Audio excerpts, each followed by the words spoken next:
बिस्मिल्लाहिर्रहमानिर्रहीम। अस्सलाम वालेकुम नादरीन, आप यूट्यूब चैनल देख रहे हैं। मैं इमरान खान हूँ। नादरीन, एक बड़ा अफसोसनाक वाक़या पेश आया। ये पेशावर का थाना अरमड़ का इलाका है और उसकी हदूद में मुफ्ती मुनीर शाकिर साहब शहीद हो गए हैं। अब ये जो मुफ्ती साहब हैं, ये किसी तारुफ के मोहताज नहीं है। पूरा खैबर पख्तूनख्वा उन्हें जानता है। जो लोग पश्तो बोलते हैं उनको आइडिया है। बड़े शानदार मुकर्रर, बड़े ज़बरदस्त आलिम दीन और पेशावर की एक जानी मानी शख्सियत, और अपने मौक़िफ़ की वजह से और अपने दबंग मौक़िफ़ की वजह से ये लोगों में बहुत मकबूल थे। इनके बहुत सारे जो वीडियो क्लिप्स हैं, बहुत सारे जो ऑडियो क्लिप्स हैं, वो हर तरफ सोशल मीडिया पे वायरल होते रहते थे। और जिसकी वजह ये है कि ये एस्टेब्लिशमेंट की पॉलिसीज़ के ऊपर बहुत खुलकर तनकीद करते थे। जब ये मंजूर पश्तीन साहब की पार्टी ने एक बहुत बड़ा इकट्ठ किया था अक्टूबर में, तो उस वक्त भी ये काफ़ी मुतहर्रिक थे। फिर आर्मी चीफ ने जब कुरानी आयात सुनाकर हवाला दिया, तो उसके बाद इन्होंने बहुत तनकीद की थी पाकिस्तान के आर्मी चीफ के ऊपर। ख़वातीन के एहतराम के हवाले से जब उन्होंने बात की, पाकिस्तान के army chief general Asim Munir साहब पे मुफ्ती मुनीर शाकिर साहब एक नक्काद के तौर पे उनके खिलाफ याद रखे जाते हैं, और इन्होंने बहुत तनकीद की आर्मी चीफ साहब के ऊपर। उसके बाद DGI-SPR पे इन्होंने बहुत तनकीद की, उनके बयानात पे इन्होंने बहुत तनकीद की, और ह्यूमन राइट्स के लिए ये आवाज़ें उठा रहे थे। इमरान खान साहब के मामलात में ये आवाज़ें उठा रहे थे। जो जुल्म, ज़्यादती और बर्बरियत की जा रही है पाकिस्तान में, उसके खिलाफ ये आवाज़ें उठा रहे थे। तो मुफ्ती मुनीर शाकिर साहब एक इख्तलाफी आवाज़ थे, एक इंडिपेंडेंट आवाज़ थे और एक नज़रियाती आवाज़ थे, जो एस्टेब्लिशमेंट के जुल्म और जबर का निशाना बनने वालों के साथ खड़े हो रहे थे। अब DGI-SPR ने जब ये बात की थी ना कि आपको जहेज़ में मिले हैं ये सारे मादनियात, तो इस पे इन्होंने बड़ी ज़बरदस्त एक तकरीर की थी और बहुत ज़्यादा तनकीद की थी DGI-SPR पे। कुछ इंटरव्यूज़ भी इनके बड़े वायरल हुए थे। थोड़े दिन पहले इन्होंने कहा जी कि मेरी जान खतरे में, और थोड़े दिन पहले इन्होंने बताया कि उन्हें धमकियां मिल रही हैं, और वो बताते हैं कि उनको धमकियां दी जा रही हैं कि वो अपने मौक़िफ़ के हवाले से लचक पैदा करें। लेकिन मुफ्ती साहब ने अपने मौक़िफ़ के हवाले से लचक पैदा नहीं की, और पश्तूनों की नज़र में या पश्तून नौजवानों की नज़र में उनकी बड़ी अहमियत और बड़ी वक़्त थी। लेकिन अब वो कत्ल हो गए हैं। एक धमाका किया गया और उस धमाके के नतीजे में दीवार के पास ID लगाई गई है। फिक्स एक बम किया गया था, और मुफ्ती साहब जब वहाँ करीब थे तो धमाका किया गया, जिसके नतीजे में मुफ्ती साहब शहीद हो गए। उनकी जो फैमिली है वो बहुत परेशान है। जितने खैबर पख्तूनख्वा में लोग हैं, वहाँ पे ये एक बहुत बड़ी खबर की तरह फैली है। लोग इसके ऊपर मजम्मत कर रहे हैं, इसके ऊपर आवाज़ उठा रहे हैं। फजलुर रहमान साहब ने इसके ऊपर बहुत तनकीद की है, हुकूमत को आड़े हाथों लिया है, एस्टेब्लिशमेंट को आड़े हाथों लिया है।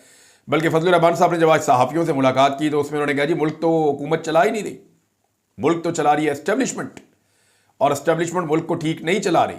ये जाली हुकूमत है और ये एस्टेब्लिशमेंट ने बनाई हुई है, और आज सारा कुछ उन्हीं के कंट्रोल में है। वही सब कुछ, जो कुछ भी मुल्क के साथ हो रहा है उसके लिए वही रिस्पॉन्सिबल है। तो शहबाज शरीफ, मोहसिन नकवी और ये बाकी लोगों के बारे में उन्होंने कहा कोई औकात नहीं है, और ना इनके पास कोई इख्तियार है। इख्तियार सारा का साथ जो है वो मिलिट्री एस्टेब्लिशमेंट के पास है। बहरहाल ये एक और इख्तलाफी आवाज़ आज बंद हो गई। एक और ऐसी आवाज़ जो एस्टेब्लिशमेंट के खिलाफ बात करती थी, उसको खामोश करवा दिया गया। यही कुछ पाकिस्तान में किया जा रहा है, लगातार किया जा रहा है। रज़ी ताहिर साहब के बकौल ये मुफ्ती साहब जो है, इन्होंने बाकायदा हुकूमत को आगाह किया था कि इनकी जान को ख़तरा है और इनको धमकियां दी जा रही हैं, लेकिन हुकूमत ने तवज्जो नहीं दी, और अब वो शहीद हो गए हैं। और अब हुकूमत कहेगी जनाब ये बड़ा नुकसान हो गया। खैबर पख्तूनख्वा की हुकूमत को इनके लिए स्पेशल सिक्योरिटी का बंदोबस्त करना चाहिए था, जो बहुत ज़रूरी था, लेकिन बदकिस्मती से ऐसा किया नहीं गया, और मुफ्ती साहब जो हैं वो शहीद हो गए। इससे पहले देखें, 1 महीने के अंदर 2 बड़े उलमा शहीद हो गए हैं। हामिदुल हक साहब की शहादत हुई इससे पहले, जो मौलाना समीउल हक साहब के बेटे हैं कोड़ा खटक में, और उसके बाद अब जो है ना मुफ्ती मुनीर शाकिर साहब की शहादत हो गई है। और इससे पहले बलूचिस्तान के अंदर एक आलिम दीन मुफ्ती जिन्होंने कुलभूषण यादव की गिरफ्तारी में मदद की थी, उनकी भी जो है उनको भी शहीद किया गया।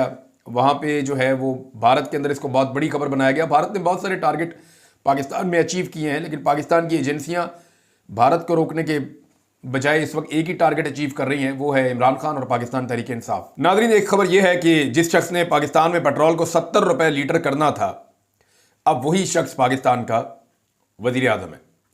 यानी ये शहबाज शरीफ का एक बयान मैं निकाल कर आपके सामने रखता हूँ। ये जब इमरान खान साहब की हुकूमत थी, तो कोरोना वायरस के दौरान शहबाज शरीफ साहब का बयान था, पूरी दुनिया की हालत बुरी थी, पतली थी, महंगाई पूरी दुनिया में बढ़ रही थी। तो शहबाज शरीफ ने स्टेटमेंट दिया था कि हुकूमत पेट्रोल डीजल की कीमत 70 रुपए फ़ी लीटर मुकर्रर करे, कीमत कम कर दे से हुकूमत को कोई नुकसान नहीं होगा, यानी हुकूमत को नुकसान ही नहीं होगा। आलमी मंडी में पेट्रोल की जितनी मर्जी कीमत हो, वो कह रहे जी कीमत कम करें, इससे हुकूमत को कोई नुकसान नहीं होगा, बल्कि हुकूमत फ़ायदे में रहेगी। 70 रुपए लीटर पेट्रोल बेचें। आज वही शख्स जो इमरान खान साहब के दौरे हुकूमत में जब पेट्रोल आलमी मंडी में महंगा हुआ करता था, उस वक्त वो सस्ता पेट्रोल मांग रहा था और 70 रुपए लीटर पेट्रोल मांगता था। आज उस शख्स की हुकूमत है और उसने पेट्रोल की कीमत नहीं, पेट्रोल के ऊपर जो सिर्फ लेवी है उसको बढ़ाकर 70 रुपए कर दिया। कीमत तो इसके बाद शुरू होगी ना, यानी अगर पेट्रोल 1 रुपए लीटर भी हो ना तो फिर 70 रुपए लीटर नहीं हो सकता। उसकी वजह यह है कि 70 रुपए तो उसके ऊपर लेवी ले रहे हैं। जिस शख्स ने यह दावा किया था कि उसकी हुकूमत होती तो वो 70 रुपए लीटर पेट्रोल बेचता, और इमरान खान को 70 रुपए पेट्रोल बेचना चाहिए लीटर, क्योंकि इससे हुकूमत को कोई नुकसान नहीं होगा। आज उस शख्स की हुकूमत है। आलमी मंडी में पेट्रोल इमरान खान साहब के दौरे हुकूमत की निस्बत आज 40% सस्ता है, लगभग आधी कीमत पे मिल रहा है। और ये बेच कितने में रहे हैं? 70 रुपए तो सिर्फ उसके ऊपर लेवी ले रहे हैं। अंदाजा कीजिए आप ये कैसे फ्रॉडी हैं जो पाकिस्तान के ऊपर मुसल्लत किए गए हैं।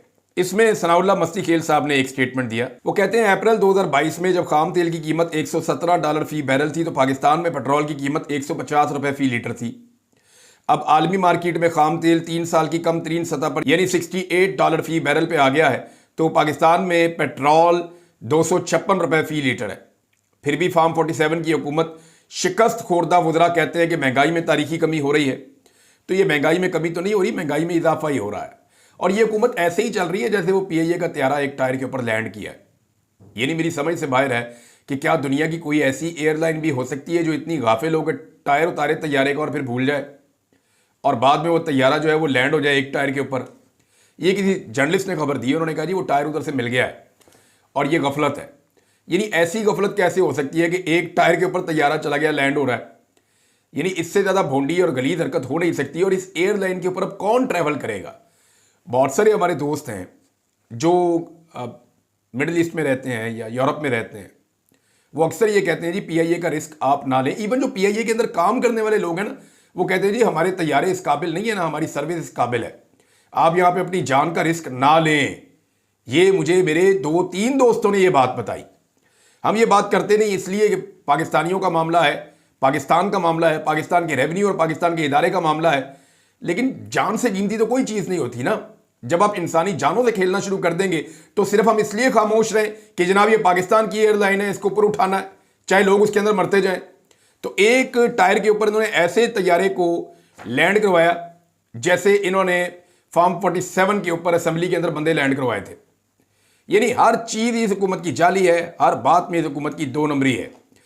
नादरीन, एक और पाबंदी लग गई है पाकिस्तान में और सिर्फ एक लाइन का पैगाम भिजवाया गया है न्यूज़ चैनल्स को। सोराब बरकत साहब ने भी खबर दी है और न्यूज़ चैनल को सिर्फ एक लाइन का पैगाम भिजवाया गया और ये पैगाम वहीं से गया जहाँ से जाता है।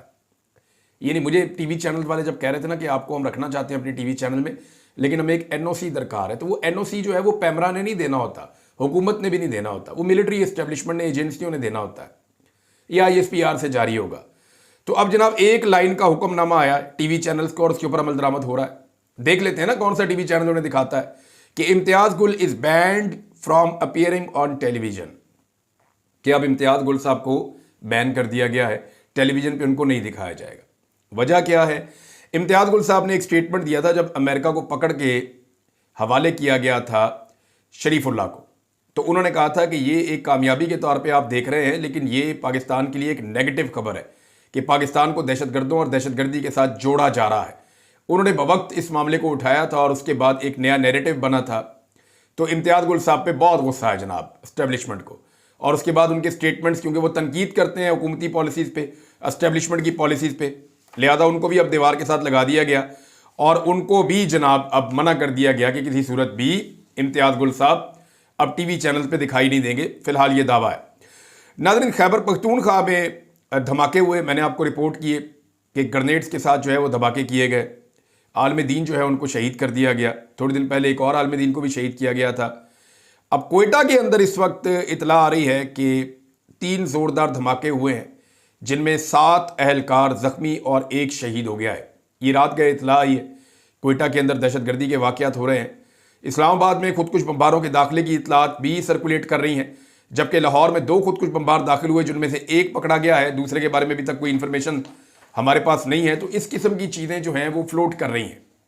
दहशतगर्दी पाकिस्तान में एकदम बढ़ती चली जा रही है, लेकिन सबकी तवज्जो इस दहशतगर्दी की तरफ नहीं है, बल्कि हुकूमत की तवज्जो इस बात पर है कि किसी तरह भी करके इमरान खान साहब को या उनकी पार्टी को रोका जाए। नादरीन, वॉइस ऑफ अमेरिका ने बड़े अहम सवालात उठा दिए हैं ये जो दहशतगर्दी का वाक़या हुआ इसको लेकर के। और वॉइस ऑफ अमेरिका का यानी इंटरनेशनल मीडिया इसके ऊपर बार बार बात कर रहा है कि जो DGISPR ने और हुकूमत बलूचिस्तान ने मिलकर एक प्रेस कॉन्फ्रेंस की है, उसके बारे में कह रहे हैं कि जी जो बयान किए गए मामलात या जो दावे किए गए प्रेस कॉन्फ्रेंस में, हकायक उनसे मैच नहीं करते। ऐनी शाहिदीन कुछ और बातें बता रहे हैं, मुसाफिरों ने जो कहा वो कुछ और है, और जो DGISPR ने और सरफराज बुगटी ने कहा वो कुछ और है। जबकि अभी तक बहुत सारे ऐसे लोग हैं जो मिले ही नहीं हैं, जिनके बारे में पता ही नहीं चला कि वो लोग गए कहाँ पे। और इस बारे में बहुत सारे लोकल सहाफ़ी भी आवाज़ें उठा रहे हैं। वॉइस ऑफ अमेरिका ने आवाज़ उठाई है, कुछ और आलमी मीडिया इसके ऊपर बात कर रहा है। इंडियन मीडिया तो इसके ऊपर प्रोपेगेंडा वो तो करते ही रहते हैं, लेकिन ये सारी चीज़ें जो हैं वो यहाँ पे आप देख सकते हैं। नादरीन, एक मौलाना तारिक जमील साहब का स्टेटमेंट आया, और मौलाना तारिक जमील साहब वो भाई शख्सियत हैं जिन्होंने कहा कि उन्हें यकीन था कि इमरान खान जेल काट लेगा। यानी इससे पहले हमने जिसका भी इंटरव्यू सुना, जिस बहरूपिये का हमने इंटरव्यू सुना, उसने यही कहा, उन्हें ये नहीं, मुझे नहीं लगता था कि इमरान खान जेल काट सकता है या कैद काट सकता है। मैं आपको पहले दिन से ये कह रहा हूँ कि इमरान खान कैद काट लेगा। ये जिस इमरान खान को पुराना जानते हैं वो कोई और था, ये इमरान खान एक मुख्तलिफ आदमी है। मेरी इमरान खान साहब से बात हुई है, जिस एतमाद के साथ वो जेल में जाने और जेल की कैद काटने के लिए अपने आप को ज़हनी तौर पर तैयार कर रहे थे, ये आदमी हार नहीं मानेगा। मौलाना तारिक जमील साहब ने कहा कि इमरान खान सच्चा, दयानतदार और मोमिन आदमी है। मुझे यकीन था कि वो ये कैद काट लेगा। अगर अडयाला जाकर उससे मिलने का मौका मिला तो कहूँगा शाबाश, कमाल कर दिया तुमने, तारीख बदल दी। और दूसरे जो बहरूपिये हैं या को मौलवी हैं या इधर उधर से जो लॉन्च किए जाते हैं, वो कहते हैं जी वो तो ये प्रोपेगेंडा कर रहे थे कि इमरान खान जो है वो डर जाएगा, इमरान खान जो है वो भाग जाएगा, इमरान खान जो है वो बुज़दिल है, हार मान जाएगा। ये सारी बातें वो करते थे, लेकिन अब वो सारे अपने बेचारे गोंगलों से मट्टी झाड़ते हैं। अब उन्हें शर्म भी नहीं आती, माफ़ी भी नहीं मांगते इमरान खान से कि हमने तुम्हारे खिलाफ प्रोपेगेंडा किया। लेकिन मौलाना तारिक जमील साहब कहते हैं जी मुझे पहले दिन से यकीन था कि इमरान खान ये जेल काट लेगा। नादरीन, एक और बड़ी इम्पॉर्टेंट ख़बर है, ये मैं आपके साथ शेयर करना चाह रहा था। मैंने आपको इससे पहले एक वीलॉग में कहा भी था कि मैं जो पाकिस्तान चाइना इकनॉमिक कॉरिडोर है उसके ऊपर बात करना चाहता हूँ, आपके साथ कुछ हक़ाइक़ शेयर करना चाहता हूँ। तो यहाँ मैंने वो चीज़ें निकाल कर रखी हैं। अब यहाँ से मैं आपको दिखाता हूँ जो मैप नंबर 1 है, इसको अगर आप देखते हैं, ये ज़रा मैप मैंने आपके सामने रखा है, इसको आप देखें। चाइना ने एक इनिशिएटिव शुरू किया इससे चंद साल पहले, और ये उनकी दहाइयों की, कई दहाइयों से जो वो मेहनत कर रहे हैं, ये उसका नतीजा है। चाइना ये चाहता है कि उनका माल दुनिया के हर कोने में पहुंचे, क्योंकि दुनिया में सबसे ज़्यादा प्रोडक्शन अब चाइना कर रहा है। वो ये चाहता है कि उनकी इलेक्ट्रिक गाड़ियां हों या उनका इक्विपमेंट हो, घर में इस्तेमाल होने वाला सामान हो, खाने पीने की चीज़ें हो, मसनूई चीज़ें हो, इस्तेमाल की चीज़ें हो, कुछ भी हो, दुनिया में हर जगह पे जहां सारिफीन मौजूद हैं वहाँ पे डायरेक्ट चाइना का माल पहुँचना चाहिए। उसके लिए चाइना ने एक मनसूबा बनाया जिसको बेल्ट एंड रोड का मनसूबा कहते हैं। इसमें चाइना ने ज़मीन के ऊपर बहुत सारे रास्ते बनाने थे जहाँ से वो अपना माल दूर दराज के मुल्कों तक ले जाता, और इसके अलावा चाइना ने समंदर के अंदर भी कुछ बंदरगाहों को इस्तेमाल करना था ताकि दुनिया के साथ उसकी कनेक्टिविटी बढ़ जाए। अब चाइना ने इसको नाम दिया बेल्ट एंड रोड इनिशिएटिव। इसके ज़रिए से चाइना ने जाना कहाँ कहाँ था वो मैं आपको बता देता हूँ। एक तो चाइना ने जाना था यूरोप, एक उसने पहुँचना था रशिया, सेंट्रल एशिया, यूरोप, और उसके बाद अफ्रीका में। ये था चाइना का पूरा मिशन कि एशिया में हर तरफ उसका माल जाए, जैसा कि ये आपका ईस्ट एशिया के ममालिक हैं, थाईलैंड, इंडोनेशिया, मलेशिया, इस तरफ भी उसका माल जाए। उसके बाद जो रशिया है या रशिया से अलग होने वाली स्टेट्स हैं जिनको सेंट्रल एशिया आप कहते हैं, वहाँ पे उसका माल जाए। ईस्टर्न यूरोप में उसका माल जाए, और फिर जो यूरोप है, जर्मनी तक, फ्रांस तक, वो उसका माल वहाँ पे पहुँचे। ये इसका प्लान था। जबकि मिडिल ईस्ट के अंदर भी चाइना टारगेट कर रहा था मार्केट को कि यहाँ पे भी हमारा माल जाना चाहिए, और इसके साथ साथ चाइना का जो बड़ा एक मंसूबा था वो पूरे के पूरे अफ्रीका की मार्केट को कैप्चर करने का था। इसके बाद अगले मरले में चाइना ने जो लैटिन अमेरिका है उसके बारे में पूरा एक मंसूबा बना रखा है। वहाँ पे ऑलरेडी चाइना का बहुत सारा सामान जाता है। तो ये चाइना का पूरा एक बेल्ट एंड रोड का इनिशिएटिव था कि हमने दुनिया के अंदर अपने ऐसे रास्ते बनाने हैं जिन रास्तों के जरिए से चाइना के माल की रसद ना रुके, खाम माल चाइना को आता रहे और चाइना प्रोडक्शन करके पूरी दुनिया में माल भेजता रहे। चाइना का फार्मूला यह भी है कि वो दुनिया में मुख्तलिफ ममालिक के अंदर इंडस्ट्री भी लगाने जा रहा था कि जिस जगह पे जो माल चाहिए उसको वहीं पे बनाओ और वहीं पे उसको बेचो अपनी टेक्नोलॉजी के जरिए से, या करीबी मुल्कों में वहां से निकालो। इसके तहत वो पाकिस्तान में भी काम करना चाह रहा था। ये पहला नक्शा अगर आप देखें तो ये बीजिंग से शुरू होता है और ये कई स्टेट से होता हुआ अफगानिस्तान के करीब से सेंट्रल एशिया से गुजरता है, फिर ईरान में दाखिल हो जाता है, वहां से ये तुर्की में चला जाता है और ये आगे चला जाता है। नीचे वाली अगर आप रेड लाइन देखें तो ये समंदर के अंदर ट्रेवल करती है किनारे किनारे पे। ये चाइना से निकलकर नीचे थाईलैंड की तरफ आती है, यहाँ से ये बांग्लादेश की तरफ जाती है। बांग्लादेश की बंदरगाह जो है वो चाइना के पास है। उसके बाद ये नीचे आ जाती है श्रीलंका में, जहाँ पे भी एक बंदरगाह चाइना के पास है। फिर ये आ जाती है गवादर में। अमली तौर पे गवादर की बंदरगाह इस वक्त चाइना के पास है और पाकिस्तान क्योंकि पैसे वापस नहीं कर पाएगा तो फिर क्या करेगा पाकिस्तान, बंदरगाह ही देनी पड़ेगी। तो यहाँ पे भी चाइना इसको यूँ इस्तेमाल कर सकता है। उसके बाद आगे ये ओमान की तरफ जाते हैं, ओमान से आगे यूएई को टच करते हैं और वहाँ से ये इराक के साथ बसरा में जाके टच कर जाते हैं। और फिर यही लाइन जो है वो ओमान में स्टे करने के बाद नीचे निकलती है और अफ्रीका के ममालिक को जाके टच करती है और पूरा बरे आजम अफ्रीका फिर ये आगे से कवर करते हैं। तो ये है जनाब इसकी पहली पिक्चर जो आपने देखी। ये दूसरा नक्शा आप देखिए, इसमें आपको और क्लैरिटी के साथ नजर आएगा। जो ऊपर येलो वाला है ये बेल्ट एंड रोड इनिशिएटिव है। इसमें आप गौर करें तो अब ये नए नक्शे के मुताबिक अफगानिस्तान में दाखिल हो रहे हैं। अफगानिस्तान में जब से ये नई हुकूमत बनी है तो इन्होंने एंगेजमेंट की है चाइना के साथ और अब अफगानिस्तान ने भी बेल्ट एंड रोड के लिए अपने मुल्क से जगह दी है चाइना को, तो चाइना अफगानिस्तान को भी इस्तेमाल करेगा। उसके साथ साथ जो तुर्कमेनिस्तान, उज़्बेकिस्तान, किर्गिस्तान, ताजिकिस्तान, इन सारे मुल्कों में से गुजरता हुआ, इवन मंगोलिया में से भी गुजर रहा है, तो ये पहुंचेगा इस्तांबुल और वहां से फिर मॉस्को की तरफ और मॉस्को से आगे फिर यूरोप में दाखिल होगा और बेल्जियम की तरफ जाएगा, नीचे से इटली की तरफ जाएगा। और जो ग्रीन वाली आपको लाइन नजर आ रही है ये सारे समुद्री रास्ते हैं, ये भी यूरोप को जाके टच करेंगे और कीनिया में नीचे अफ्रीका तक पहुंचेंगे। फिर यही माल जो है वो आपका साउथ अफ्रीका तक भी जाएगा। ये नेक्स्ट जो तीसरा मैप है इसको आप देखें तो आपको आइडिया हो जाएगा कि यूरोप को कैसे घेरा है।